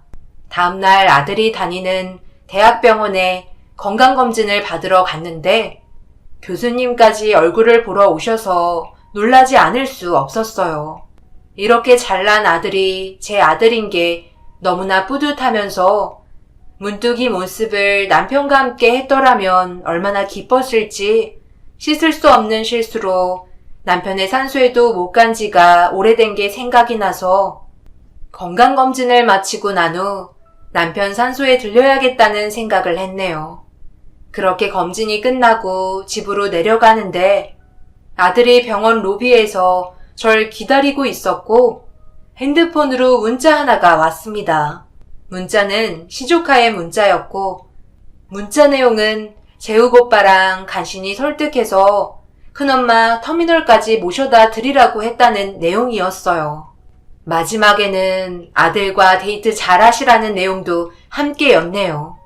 문자를 다 읽자 눈가에 눈물이 맺혔고 시조카에게 너무나 고마웠습니다. 바쁜데 주희가 자꾸 나가라고 해서 어쩔 수 없이 나온 거예요. 지하철 탈 줄도 모르시잖아요. 재우가 우리 밥 먹고 가면 안 될까? 엄마가 어제부터 아무것도 못 먹었잖아. 여기는 네가 잘 알 테니까 같이 밥 먹자. 아들은 어쩔 수 없다는 표정을 지으며 밥집으로 향했고 안 좋은 사건이 있고 나서 2년 동안 함께 마주하며 밥을 먹은 적이 없었는데 그날 드디어 아들과 마주보며 밥을 먹게 됐네요. 오랜만에 이런저런 이야기를 하면서 곧 다가올 아들 생일에 받고 싶은 게 없냐고 물었지만 아들은 그런 거 필요 없다며 묵묵히 밥을 먹었습니다. 쌀쌀맞게 답해도 지금 이 순간이 얼마나 좋은지 밥을 먹지 않아도 배가 부르는 것 같았네요. 그렇게 식사를 마치고 아들의 배움을 받아 집으로 돌아오면서 아들의 생일이 얼마 남지 않은 날 기억에 남는 선물을 하고 싶었는데 그 마음을 아들도 알았는지 한밤중에 한 통의 문자가 왔습니다. 다음날 바로 서방님 댁으로 향했고 문자 내용은 생일날 작은 아빠네 식구들이 여행을 간다니까 엄마가 와서 미역국을 끓여 주었으면 좋겠다는 내용이었어요. 그리고 서방님네 현관번호가 적혀 있어서 아들이 드디어 화해를 하자는 뜻인가 싶어 서방님네로 한달음에 달려갔습니다. 역시나 집에는 아무도 없었는데 서둘러 장을 봐와서 생일상을 차렸죠.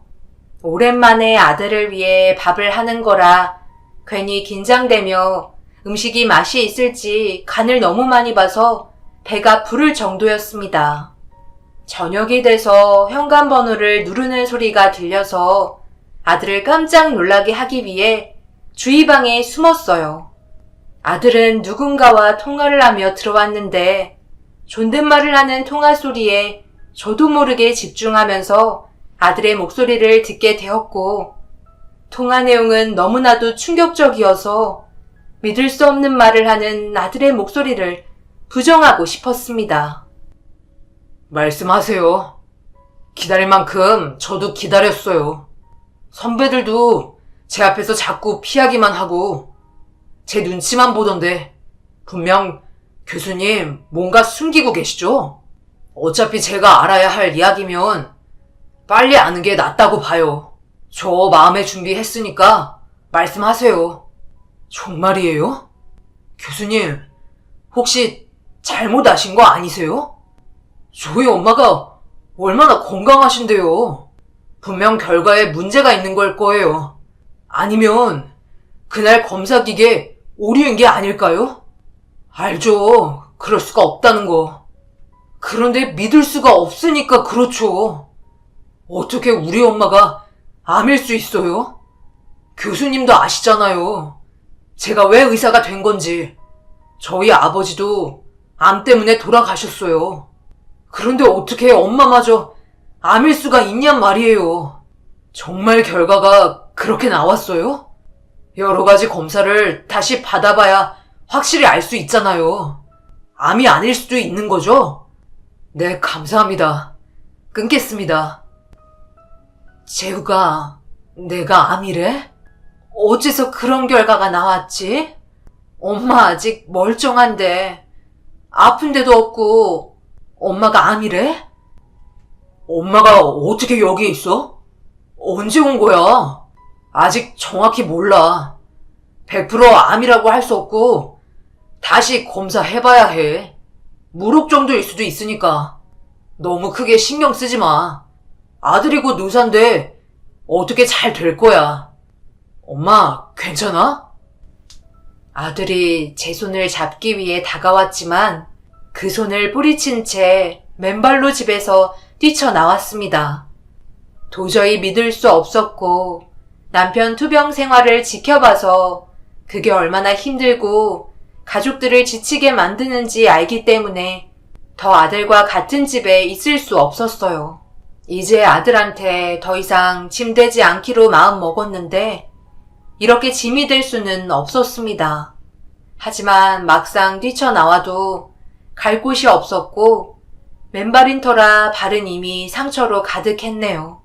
아들이 저를 붙잡으러 나오면서 함께 집으로 돌아갔습니다. 돌아가는 길에 아들이 제 손을 꼭 붙잡고 가는데 그 손이 얼마나 크고 따뜻한지 하염없이 눈물이 흘렀네요. 아들에게 아무것도 해준 게 없는데 앞으로도 더 이상 해줄 수 있는 게 없을까봐 너무나 두려웠어요. 집에 돌아와서 아들에게 이른 생일상을 차려주자 아들은 아무 말 없이 밥을 먹어주었습니다. 그리고 다음날 병원을 찾았고 검사 결과 자궁경부암 2기라는 진단을 받으면서 현재 암투병을 한 지 4년이 지나 버렸네요. 여전히 잦은 항암 치료와 방사선 치료를 병행하며 지내고 있습니다.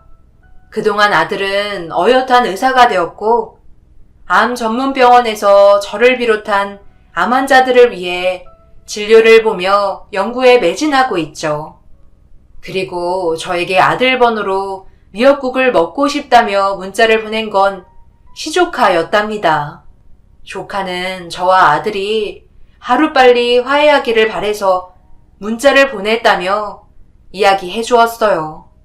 그 덕에 제가 일찍 병을 알 수 있었던 계기가 되면서 아들도 저에게 병을 밝히기 위해 고민해야 하는 시간을 줄여줘서 오히려 주희에게 고맙다고 이야기한 적이 있었네요. 주희는 원하는 대학까지는 아니지만 서울에 있는 알만한 대학에 들어가게 되었고 서방님의 사업은 여전히 잘 되었습니다. 앞으로도 서방님이 하는 모든 일들이 잘 되길 간절히 바라며 저희 가족에게는 서방님네 식구들이 남편의 빈자리를 대신해줘서 너무나 감사한 존재예요.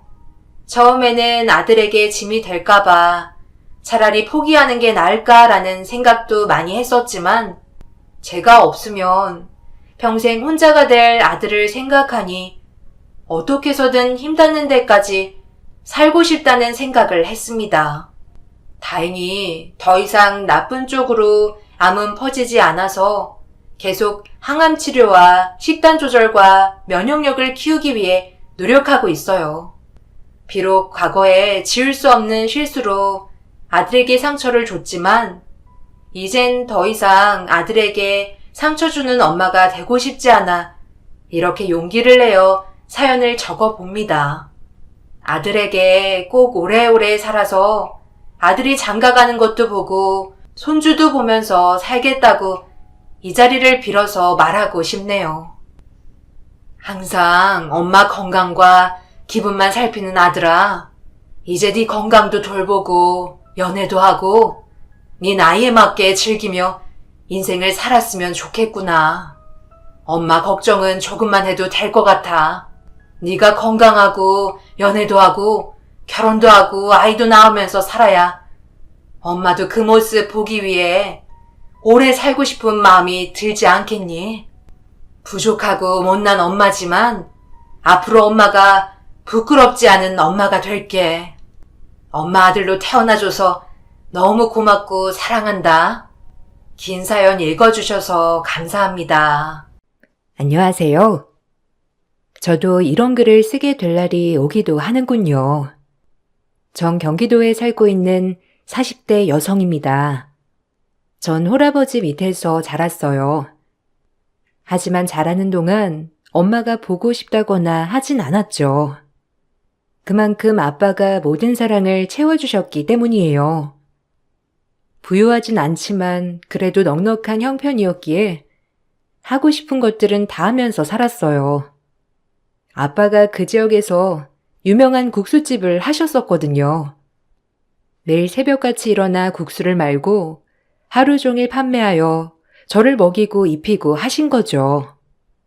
그렇게 전 대학교까지 무사히 졸업을 하고 취업 후 지금의 남편을 만나 결혼을 했어요. 역시나 시부모님은 제가 한부모 가정이라고 좋아하진 않더라고요. 그 부분에 있어서 아빠가 참 저에게 미안해 하셨어요. 그래도 전 부족함 없이 자랐다고 생각하는데 아빠가 미안해하니 마음이 참 좋지 않더라고요. 이혼 후 절 위해서 열심히 사신 걸 전 잘 알거든요. 결혼을 하려고 보니 아빠가 저에게 많이 미안해 하셨어요. 하필 엄마 없는 애를 살림은 전혀 못할 거 아니야. 안 그러니? 보고 배운 게 있어야 하는 게 살림인데 우리 아들 밥 얻어먹긴 글렀네. 뭐 많이 바란 것도 아니고 그냥 평범한 여자애 데리고 오는 걸 바란 건데 그게 그렇게 어렵니? 아유, 속상해서 원. 뭐가 어때요? 요새 그런 게 흠인가? 그리고 내가 무슨 밥 얻어먹으려고 장가가나? 그냥 같이 하면서 사는 거지. 뭐야? 그럼 남자가 주방 들어가서 이것저것 한다는 거냐? 아유, 말이 되는 소리를 해. 네가 그런 걸 어떻게 한다고? 걔 국수집 딸내미니까 뭐 주방 일은 하겠지. 그래도 엄마 없이 자란 애들은 언젠간 티가 나게 되어 있어. 아유, 속상해. 하필이면. 내 며느리가 엄마 없는 애야. 뭐 걔 잘못은 아니다만 우리 아들이 아까워 죽겠네. 정말 꼭 결혼을 해야겠니, 걔랑? 결혼하고 싶어. 엄마 없는 게 무슨 상관이야. 사람만 바르고 잘 자라면 됐지. 그러니까 너무 그렇게만 보지 마세요. 시어머니의 거센 반대가 있었지만 결국 저희 둘의 사랑을 꺾지 못하였고 저희는 결혼을 하였습니다. 결혼식 당일 동네에서 유명한 국수집을 하고 있는 저희 아빠 쪽 손님들이 굉장히 많이 왔어요. 인심도 좋고 인품도 좋은 아빠 곁엔 좋은 사람들이 굉장히 많았거든요. 하지만 시댁에서는 이것조차도 못마땅하게 여기더라고요. 결혼식 당일이었지만 얼마나 불편하던지. 어머님이 싫어하는 이유는 딱 하나, 본인 집안과 차이가 나 보여서였습니다. 남편네 쪽은 하객이 별로 오지 않았거든요. 그런데 저희 집은 하객이 많으니 어머니 입장에서 기울어 보인다는 핑계로 저에게 엄청 뭐라고 하시며 나무라시더라고요. 결혼식 당일에요. 아니 무슨 결혼식에 저렇게 사람들이 많이 와? 참나, 저렇게 사람이 좋은데 너네 아빠 이혼은 왜 했다니? 다 쓸데없는 거야. 아휴, 우리가 뭐가 돼? 너무 차이 나잖아, 하객이. 이런 거 하나하나 안 맞아서 어떻게 하니? 정말 마음에 안 들어. 아휴, 속상해. 아빠가 아무래도 장사를 하시니까 이곳저곳 아시는 분들도 많으셔서 그래요. 이해해 주세요. 뭐 하나밖에 없는 외동딸 결혼이니까 당연히 여러 군데에서 축하해 주는 것도 사실이고요. 그리고 아빠 이혼한 건 정말 오래된 이야기라 꺼내지 않았으면 해요. 뭐야? 이제 식장이라고 대드는 거냐? 뭐 2판 4판이라 이거야? 무슨 말을 못하겠다. 하여간 끝까지 마음에 안 들지? 그리고 이혼했다는 걸 이혼했다고 하지. 뭘 숨기니? 너 그게 창피해? 참나 뻔뻔하다. 너조차도 이게 잘못된지 알고 있어? 뭐가 잘못이라는 거예요? 부부가 살다가 마음이 맞지 않아서 헤어질 수도 있는 거지. 너무 그렇게 비합적으로 몰아가지 마세요. 뭐? 비야? 참나. 아주 내가 며느리 살이하게 생겼구나. 벌써부터 나한테 이래라 저래라. 본성 무시 못하지 아주. 시어머니는 식장에 손님들이 많이 와서도 싫어했어요. 그냥 제가 싫으니 모든 게 싫어 보였던 거죠. 그렇게 속상했지만 결혼식 당일은 무사히 지나갔어요. 하나밖에 없는 딸 시집 보내려고 하니 아빠도 많이 우시더라고요. 제가 할 수 있는 건 아빠에게 잘 사는 모습을 보여드려야겠다는 생각밖에 없었어요. 그렇게 저의 결혼 생활이 시작되었습니다. 결혼 생활이 시작되자 회사를 잘 다니고 있던 남편이 변하기 시작했어요. 조금 낯설게 느껴질 만큼 말이에요. 하루하루가 당황스러운 나날들이었죠. 남편은 야망이 큰 사람이었어요. 본인이 회사에서 어느 정도 위치인지 더 이상 올라갈 수 없다고 판단이 들었는지 갑자기 자영업을 하고 싶다며 노래를 부르기 시작했어요. 전 아빠가 얼마나 고생을 했는지 알기 때문에 무작정 옹호해 줄 순 없더라고요. 자영업이 얼마나 본인을 희생하며 하는 것인데 너무 쉽게 보는 것 같아 걱정이 많이 되었거든요. 하지만 남편을 꺾을 순 없었죠. 나 일 그만두고 장인어른처럼 자영업 해볼까 하는데 어떻게 생각해?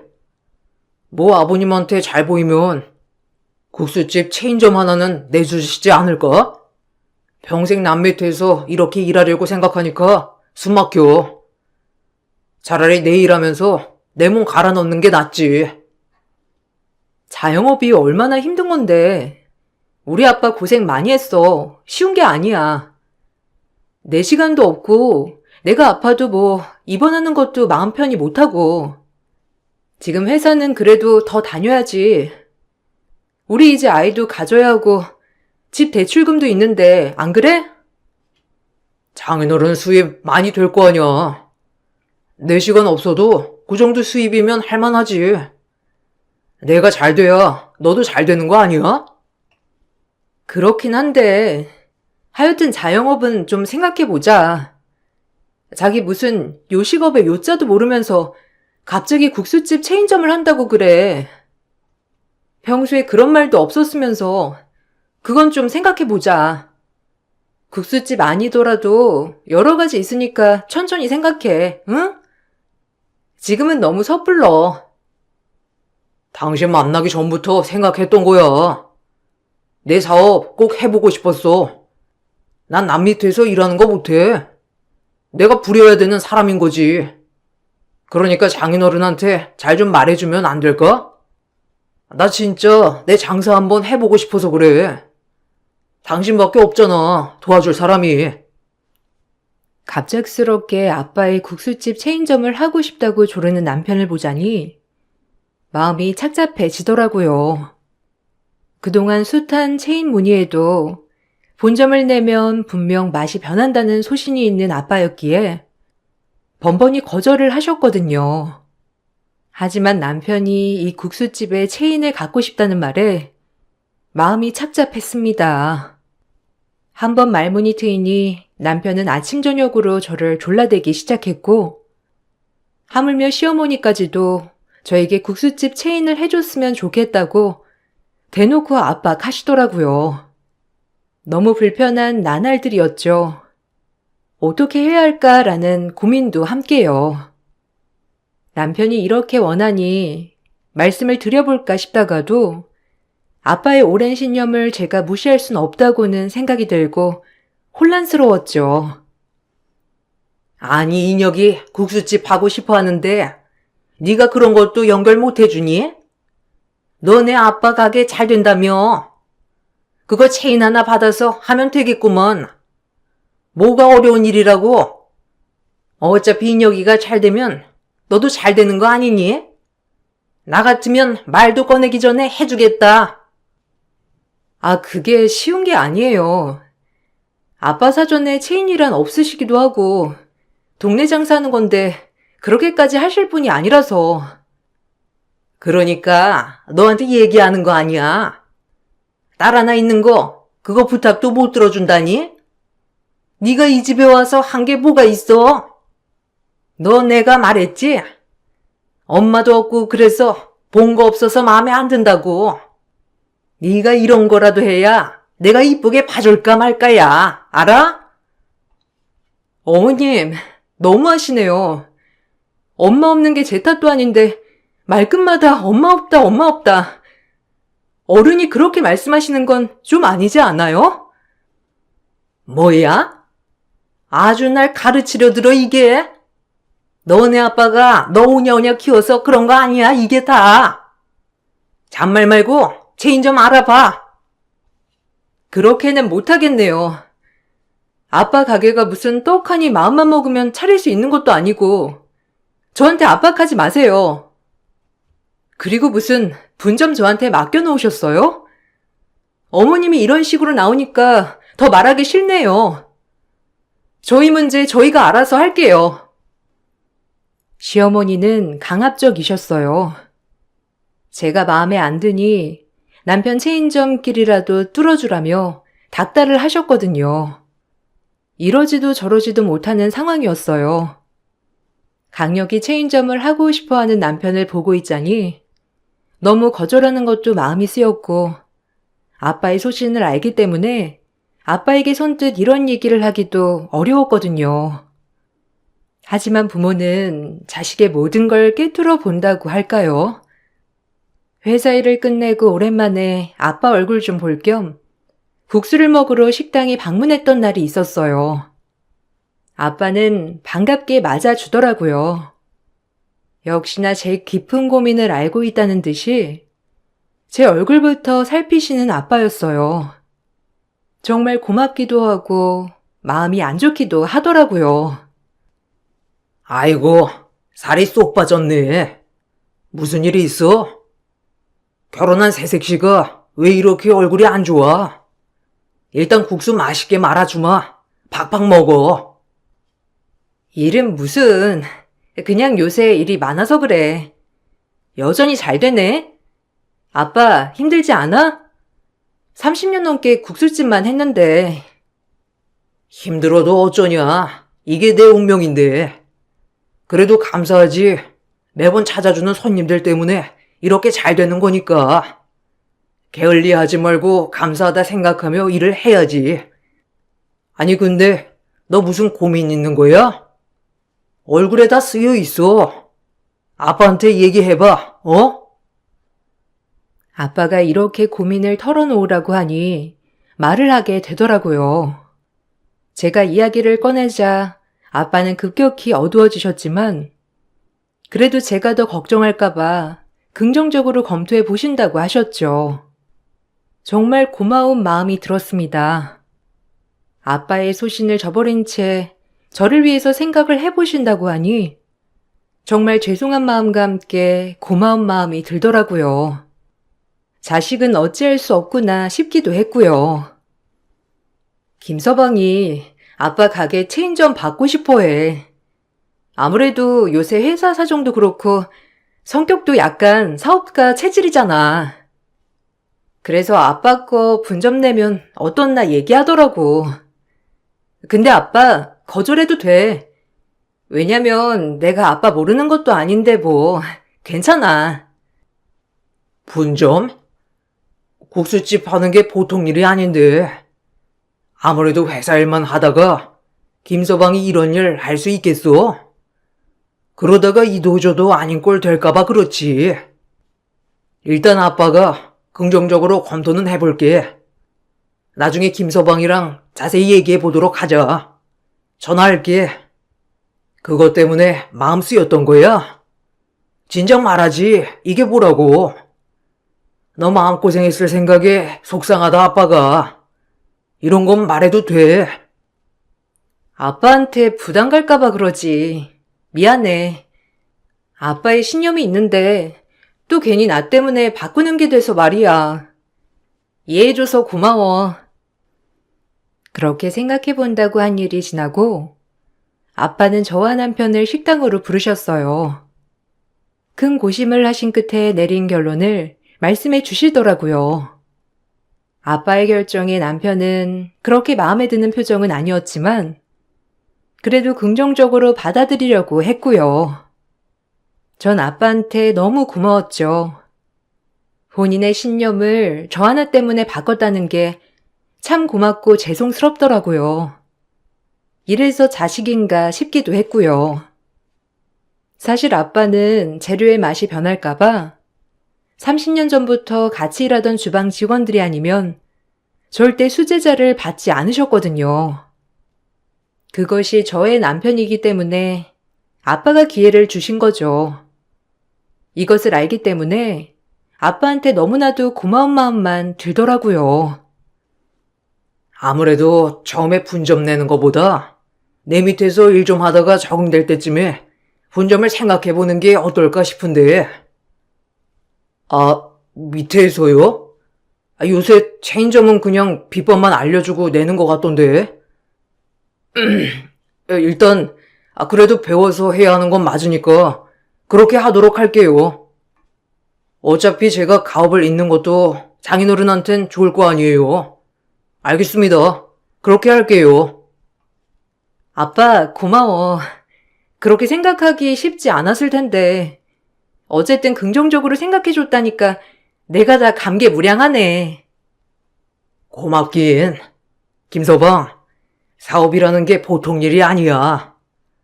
이게 단순히 수입만 보고 했다간 큰 코 다친다고.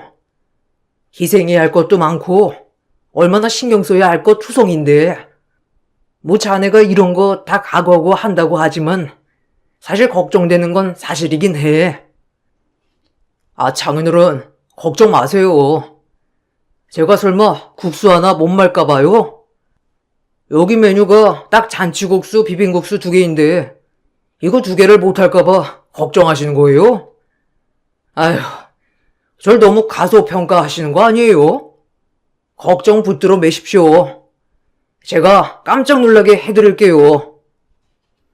남편의 무한 자신감에 걱정이 앞섰긴 했지만 저렇게 자신만만한 이유는 있겠지라는 생각도 들긴 들었어요. 아빠도 걱정이 앞선 눈빛이었지만 남편이 워낙 긍정적이니 패기 한번 좋다고 오히려 좋아하시더라고요. 남편은 바로 일을 그만두었죠.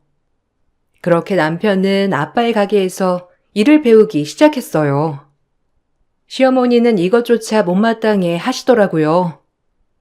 하지만 아빠의 신념을 꺾을 수 없기에 시어머니는 그냥 불평불만만 할 뿐 별다른 방법은 없었어요. 그저 저에게 퍼부을 뿐이었죠. 아니, 딸 하나 있는 거 사이한테 그거 하나 못 내준다니? 어차피 죽으면 가업 이을 사람도 없는데 사이가 이어준다는데 본인도 좋은 거지. 그걸 꼭 밑에서 일을 배우라고 해? 남자 기죽게. 거기 직원들이 뭐라고 생각할 거야? 아유, 어쩜 너네 아빤 생각이 그렇게도 없다니. 그거 분점 하나 내주는 게 뭐가 그렇게 어렵다고? 안 그래? 네가 입이 있으면 말을 해봐. 너네 아빠 아니야. 아, 어머니. 저희 아빠 인혁 씨 아니었으면 굳이 일하라고 하지도 않으셨을 거예요. 인혁 씨니까 일도 배워보라고 하고 나중에 분점도 얘기하신 거죠. 너무하신 거 아니에요, 정말? 어쩜 그렇게 본인밖에 모르세요? 진짜 어이가 없어서 원. 그리고 저희 아빠가 왜 분점을 내줘야 하는데요? 인혁 씨가 뭘 한 게 있다고. 너무 바라기만 하지 마세요. 머리 벗어지세요. 뭐야? 본인밖에 몰라? 본인밖에 모르는 건 너네 아빠지. 국수집 가업이 있는다고 하면 옳다구나 할 것이지. 나온 참. 넌 참 말도 얄밉게 한다 아주. 머리 벗어져? 참나. 나중엔 우리 인혁이한테 절을 할 거다. 가업 이어줘서 고맙다고. 안 그래? 어머님은 이런 식으로 불만을 터뜨리셨지만 뭐 별다른 도리는 없었기에 남편은 열심히 아빠 밑에서 일을 배우더라고요.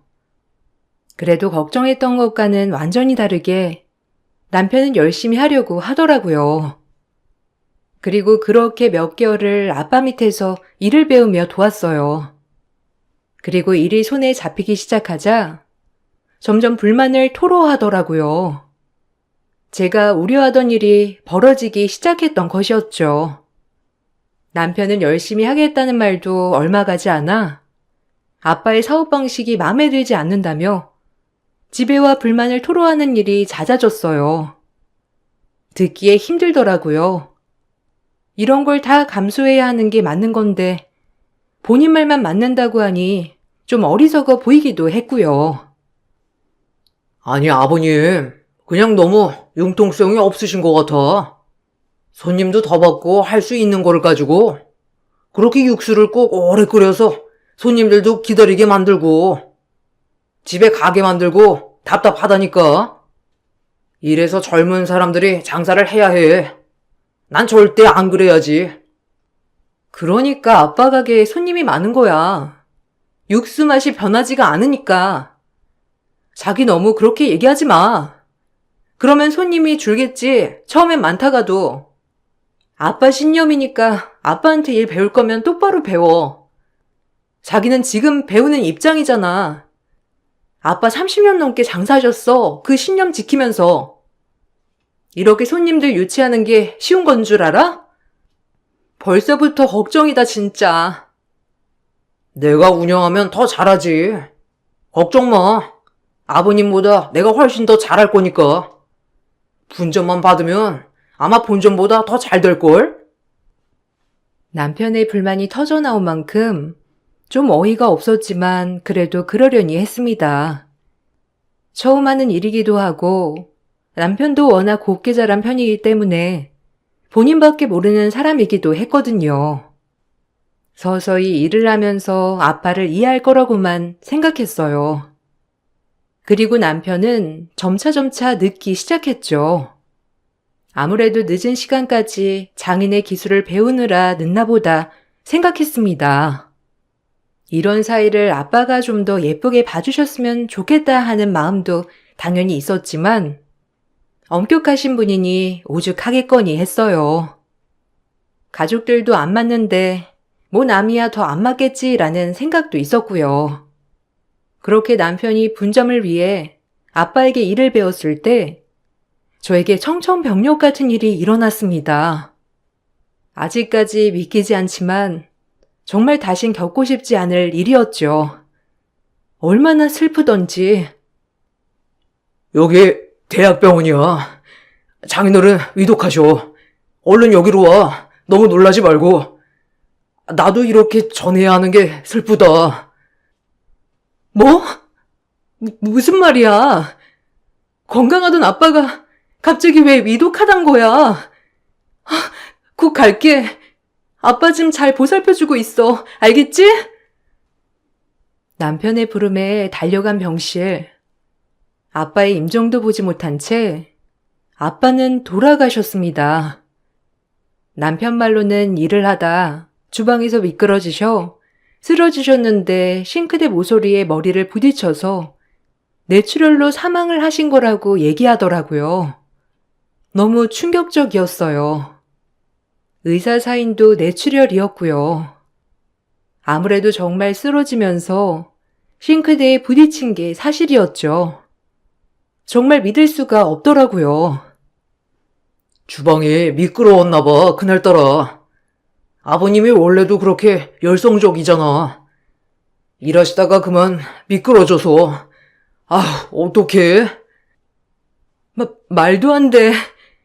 30년 넘게 한 주방에서 일하신 분인데 어떻게 이렇게 쉽게 미끄러질 수가 있어? 아니야. 절대 그럴 리 없어. 나도 마음이 아프다. 그때 내가 거기에 있어서 더 마음이 안 좋아. 자기야, 어떡해? 내가 아버님 대신 꼭 지켜줄게. 아니야. 우리 아빠 이대로 돌아가실 리가 없어. 이건 다 거짓말이야. 우리 아빠가 이렇게 쉽게 돌아가시다니. 절대 아니야. 평소엔 지병이 없어서 더 이해가 안 가더라고요. 이렇게 갑작스럽게 운명하신 게 정말인가 싶기도 하면서 마음이 아팠어요.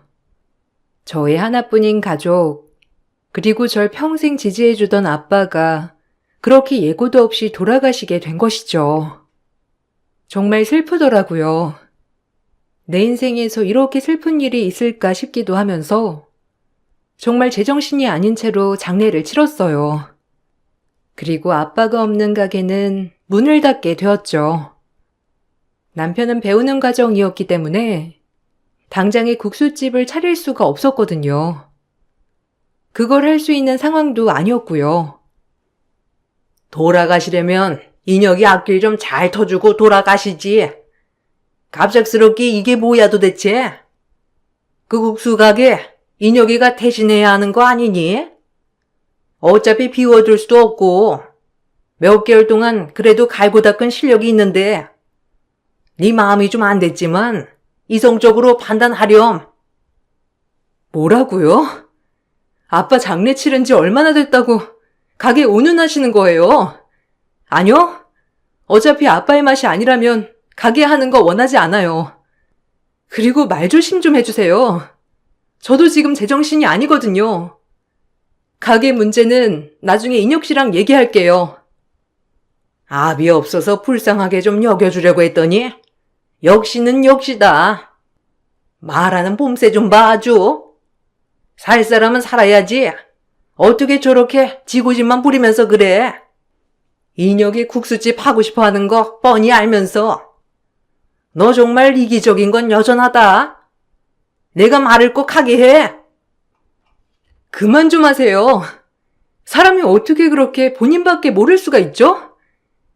저보고 이기적이라 하시는데 어머님이 더 이기적이에요. 시어머니의 어처구니 없는 말에 어이가 없었지만 원래도 남의 아픔은 전혀 모르는 분이니 그러려니 했어요. 그렇게 아빠가 돌아가신 지 몇 달을 살아도 사는 게 아닌 것처럼 지냈어요. 회사도 가지 않고 먹지도 않고 마시지도 않고 말이죠. 그렇게 정신을 못 차리고 있을 때 아빠 물건이라도 정리해야겠다 싶어 아빠의 집으로 향했어요. 왜 이렇게 못해준 것만 생각이 나는지 마음이 안 좋더라고요. 한참 아빠의 집을 살피고 있을 때 우체통을 확인하게 되었어요. 그리고 그 우체통에서 고지서를 발견하게 되었죠. 그 고지서에는 공과금이 98만 원이나 나와 있더라고요. 아빠가 돌아가시고 장사를 전혀 안 하는 가게인데도 불구하고 공과금이 98만 원이라는 게 어처구니가 없어 정신을 차리고 아빠 가게에 가보았습니다. 아빠가 돌아가신 뒤 가게 정리도 하나도 못했던 터라 어떻게 된 건지 알아보러 가게 근처에 가니 관리인이 저에게 그쪽으론 절대 가지 못하게 엄포를 놓더라고요. 더 의심스러웠죠. 꼭 누구의 사주를 받은 것처럼 절대 출입을 못하게 하더라고요. 전 그 아저씨의 힘을 감당하지 못했고 결국 숨어 들어가게 되었죠. 이봐요. 그쪽으로 가면 안 돼요. 날 밝을 때 오세요. 어차피 닫은 가게인데 뭐하러 지금 이렇게 다 늦은 밤에 얼쩡거려요? 아, 잠깐만. 뭐 좀 확인할 게 있어서요. 국수집 딸이에요. 가스나 뭐 수도 새는 게 있는지 확인하려고 하는 거니까 막지 마세요. 아, 진짜? 아가씨, 절대 안 된다니까. 올 때 되면 밝을 때 와요. 지금은 어쨌든 안 되니까 그리 알아요. 아, 얼른 나가요. 제가 이렇게 말함에도 불구하고 기를 쓰고 저를 막더라고요. 그러다 겨우겨우 뒷문에 폐허 더미를 해치고 가게 문을 열고 침투할 수 있었죠. 그리고 그 순간 제가 뭘 본 것인지 정말 어이가 없더라고요. 상상 초월한 핵반전이었죠. 그곳에는 남편과 어떤 여성이 불륜을 저지르고 있더라고요. 너무 놀라 일단 사진을 찍어대고 불을 켜고 소리를 질러댔습니다. 남편도 놀라긴 마찬가지였고요. 그리고 그 여자의 정체를 보아하니 국수집 서빙하던 직원이더라고요. 이제야 퍼즐이 맞춰지더군요. 남편은 그동안 아빠의 국수집에서 일을 배우면서 저 종업원과 불륜 관계에 있었던 것이었죠. 아빠가 돌아가신 지 얼마 되지 않아 더욱더 큰 충격이었습니다. 엄청나게 화가 났고 이대로 절대 그냥 넘어갈 수 없다고 엄포를 두었어요. 소리를 지르며 말이죠. 이 천박한 것들! 아빠 가게에서 뭐 하는 거야 지금? 언제부터였니? 언제부터였어? 이러려고 국수집에 길을 쓰고 나갔던 거야? 아니, 당신이 오해한 거야. 아, 나 뭐 좀 가지러 왔는데, 이 여자가 그만 나를 꼬시잖아. 아니, 오해야, 정말. 내가 뭐가 모자라서. 오해? 웃기지 마. 아빠 돌아가신 지 1년이 됐니? 2년이 됐니? 원래도 너희 이랬던 거겠지. 그걸 아빠도 알았니, 설마? 그래서 그거 알고 돌아가신 거야, 충격으로? 말 좀 해봐. 아님 네가 밀었어? 뭐냐고 도대체? 나 절대 이대로 못 넘어가. 아빠 돌아가시고 가게 정리될 때까지 둘이서 여기서 뭐 했니? 도대체 뭘 했길래 공과금이 98만 원이나 나오냐고. 어딜 내 탓을 해? 당신이 사장님 밀었잖아. 뭐 내가 꼬셔? 기막혀. 날 꼬실 땐 언제고 내가 꼬셨다고 지금 막말이야? 이게, 너 조용히 안 해? 이거 우리들의 평생 무덤까지 갖고 갈 문제잖아. 얼른 입 안 다물어. 어디서 주둥이를 놀려대? 제가 이렇게 몰아붙이자 멍청한 상간녀는 무릎을 꿇으며 애원을 하더라고요. 그리고 상간녀 입에서 나온 말은 어마무시했어요. 오히려 본인이 큰 피해가 갈까 제 앞에서 모든 걸 술술 불더라고요. 겨우 이것밖에 안 되는 사랑이더라고요. 남편과 상간녀는 말이죠. 그러다 상간녀의 말을 듣고 분노가 걷잡을 수 없이 커지게 되었습니다. 정말 사람이 아니구나라는 말만 나오더라고요. 죄송해요. 그러려고 그랬던 게 아니에요. 제가 어딜 갈 데도 없고, 그러니까 인혁 씨가 여기서 일단 먹고 자고 해도 된다고 해서 그런 건데. 전 인혁 씨가 시키는 것밖에 한 게 없어요. 그러니까 저한테 잘못 묻지 말아주세요. 네? 뭐래? 네가 애초에 작정하고 날 꼬신 거잖아. 네가 날 꼬시지만 않았어도 아버님 돌아가시지도 않았어. 알아? 뭐라는 거야? 당신이 날 꼬셨지. 그날도 사장님이 우리들 관계 알고서 당신한테 따지다가 당신이 밀어버렸잖아.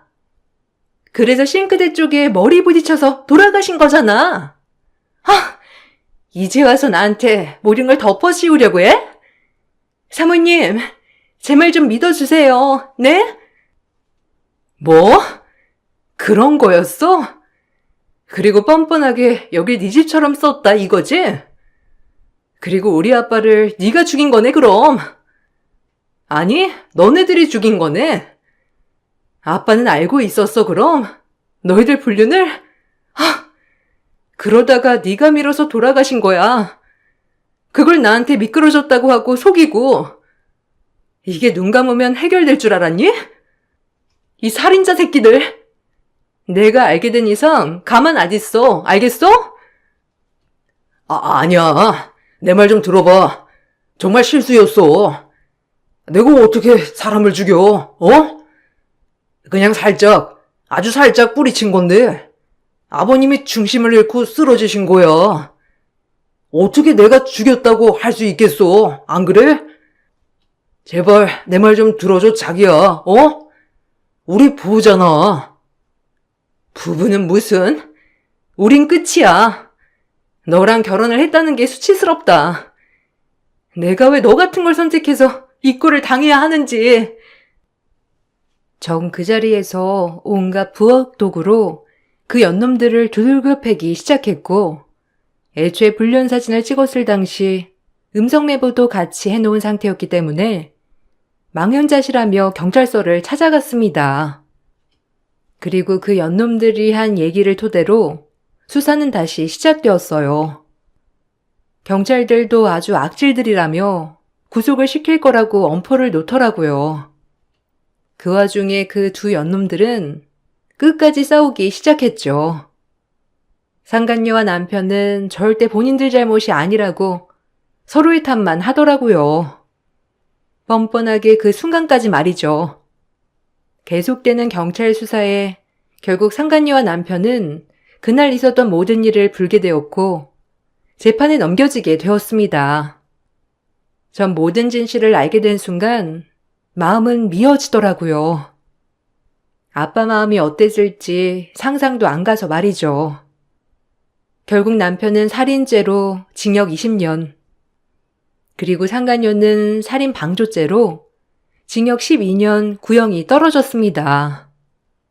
일이 이렇게 되자 시어머니는 저에게 싹싹 빌며 용서를 구하더라고요. 아마 이 용서 또한 그저 아들을 위해서 하는 거짓으로 하는 용서겠지만요. 너무 화가 났어요. 어떻게 뻔뻔할 수 있는지.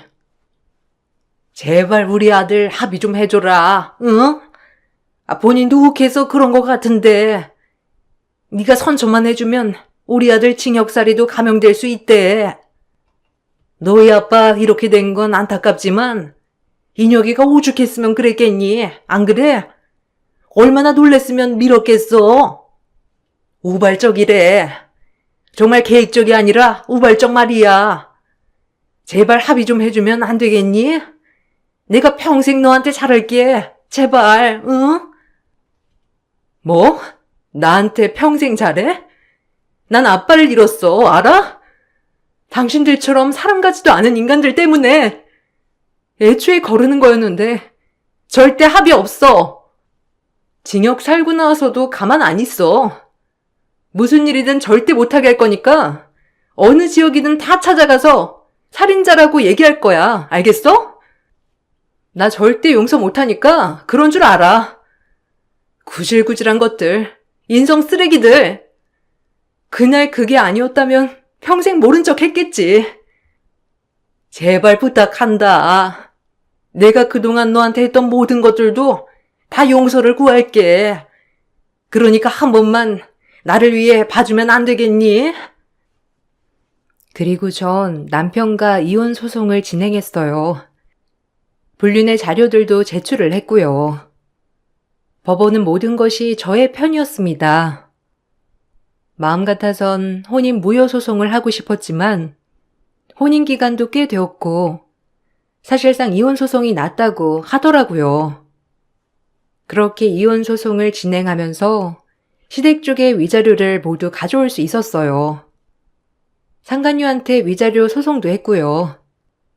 법원은 모두 저의 편을 들어주었죠. 그리고 아빠의 가게는 같이 아빠와 일해주시던 아주머니가 저를 많이 도와주셨어요. 전 일을 그만두고 아빠의 가업을 이으려고 노력했죠. 그리고 지금은 가게를 운영 중에 있습니다. 아빠가 이렇게 힘들게 저를 키워주신 거에 감사하며 하루하루 아빠를 생각하고 살고 있어요. 다행히 아빠를 기억하고 오시는 손님들이 맛도 그대로라고 해주셔서 용기 내서 운영하고 있어요. 이렇게 바쁘게 일을 하고 살다 보니 슬픔도 점점 잊혀지더라고요. 그리고 지금은 아빠가 돌아가신 지 6년이 지났어요. 아직도 아빠 길에 마음이 너무 아프지만 국수를 만들면서 아빠를 많이 생각하고 있답니다. 그리고 여러 군데에서 체인 문의가 아직도 오고 있지만 아빠의 신념을 저조차 고수하면서 국수를 말고 있습니다. 오늘도 이 글을 쓰면서 아빠 생각이 참 많이도 나는 날이네요. 아마 나중엔 꼭 잘했다고 칭찬해 주시겠죠? 이 글을 읽어주신 모든 분들께 감사하다고 전해드리고 글을 마치겠습니다. 감사합니다.